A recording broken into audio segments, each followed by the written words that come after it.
بلند بڑا آبشار، خوبصورت جھیلیں، ضلع گھانچے کے صدر مقام خپلو میں سیاحوں کی توجہ کی سارا سامان موجود ہے۔ خپلو کے حسین نظاروں نے سیاحوں کو اپنا دیوانہ بنا لیا ہے۔ گلگت بلتستان کے ماتھے کا جھومر گھانچے حسین ترین سیاحتی مقامات کا مرکز ہے اور خپلو اس کا صدر مقام ہے۔ گھنے جنگلات، خوبصورت پربت اور اس سے گرتا جھل مل کرتا صاف پانی، وادی کا چپا چپا دلفریب اور دلکش ہے۔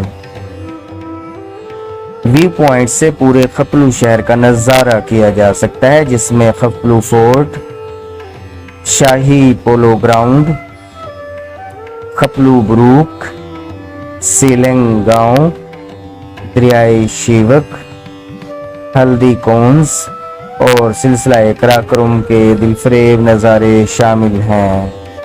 خپلو کے لوگوں کا کہنا ہے کہ سیاحوں کو خپلو ویو پوائنٹ تک لانے کے لیے حکومت اور ضلعی انتظامیہ کو ٹھوس اقدامات کرنے چاہیے۔